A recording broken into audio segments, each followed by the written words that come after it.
back to Drunk Dad's Watch. I'm Rick. Today, it's finally here, ladies and gentlemen. Mission Impossible Final Reckoning. The last one that came out like 2 years ago was phenomenal. They seem to be getting better as they go. I've liked them ever since I saw the first one in theaters back in 1995. I know Chrisopher McQuarrie is still directing this. Hayley Atwell looks like she's back. Obviously, you have Ving Rhames. You have Pegg. Other than Tom Cruise, that's really kind of what you need in these movies. So I'm looking forward to this. The villain in the last one, I want to remember that actor's name. I know him from Ozark. Yeah, his character's name was Gabriel. He was really awesome in the last one. So I'm looking forward to seeing more of him. I really like that they're not doing one villain in part one and kind of one villain in part two, even though they're not calling this part one and part two anymore. I like that we're getting a villain for more than one movie, which we've never gotten in this franchise before. It's just a great franchise. I'm not a huge Tom Cruise fan, but I think he does a great job in this role. Ethan Hunt is one of my favorite action characters. Yeah, I mean, it's had great villains. I mean, Henry Cavill's been great. Philip Seymour Hoffman's been awesome.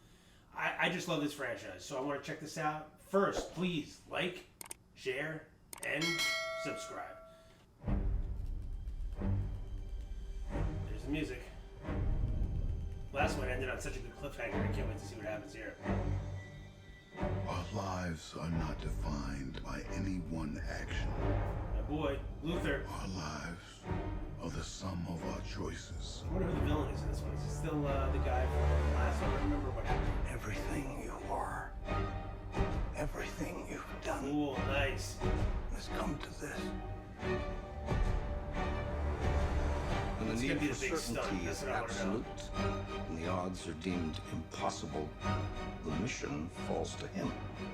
Should he choose to accept? We choose. For every life you tried to Oh, yeah, that's save, right. you gambled millions more. This is good. And now the fate of every living soul on Earth Don't let this get the last one. This series is so is your good. responsibility. Next year. Chris hasn't seen these movies, so we might watch them Isn't it? before this. You refuse to sacrifice the ones you hold close. Don't you dare kill anybody else.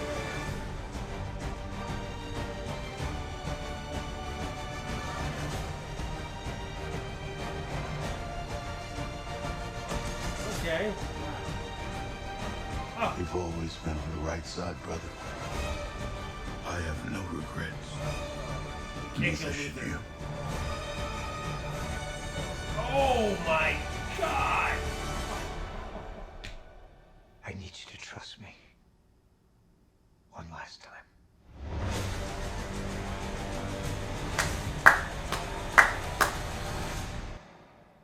Okay. That last stunt was pretty cool. Mission Impossible is just a fun watch. It's my version of popcorn movies. You know what I mean? I'm not big into some of the stupider franchises that have come out. This one's just awesome. The stunts are great because he's doing his own stunts. It always comes out and looks clean. It looks amazing. Like I said before, some of those movies he's done, he just seems to top the stunts. And to me, the stunts aren't even the main attraction of the movie itself. I like the group. I like the friendship. I like the family of the group. He cares about people, and that's kind of the whole point of the last couple movies is he's not willing to sacrifice his own people. So sometimes he gets in trouble. I can't wait for 2025. I'll be honest. This is one of my top movies I'm looking forward to. This is one of my highly anticipated films in 2025. If you want, down below, let me know your ranking of the first 8 movies. I'd like to see what your rankings are. If you want me to put out a ranking, I'll give you my ranking. Maybe after this one comes out, I'll do a ranking of all 9 Mission Impossible movies. I like when everybody's rankings are a little different. I'd love to do the Mission Impossible villains. There are some strong ones. Some of them are a little weaker than others, but I think in general, the villains in most of the movies are pretty great. And it's just a fun watch. Like, it's a great... That's the type of movie you want to see in the theater, like so many other Tom Cruise movies. Him hanging from the plane was pretty awesome. I really like that. It seems like we got all our recurring characters back. Yeah, it's interesting that it's called The Final Reckoning. I mean, unless it's some kind of horror franchise, typically when they say final, they mean it. So, this could be the end of Ethan Hunt as we know it. I think it's good to go out on top. Like, I don't want 13 of these movies and the last couple weren't good. So, yeah, just if you have a good story and you have a nice 2-part kind of conclusion to it, that seems pretty epic to me, and that's what I'd want to see. So, yeah, let me know down below if you're interested in seeing this. And I'm going to be doing some other trailers. Some that came out like yesterday that I haven't gotten a chance to check out. So I'm going to be catching up. I'm going to be putting all those out hopefully in the next day or so. Things get crazy with life, so I can't put things out as often as I'd like, but I'm doing the best I can. So until next time, Drunk Dads, watch.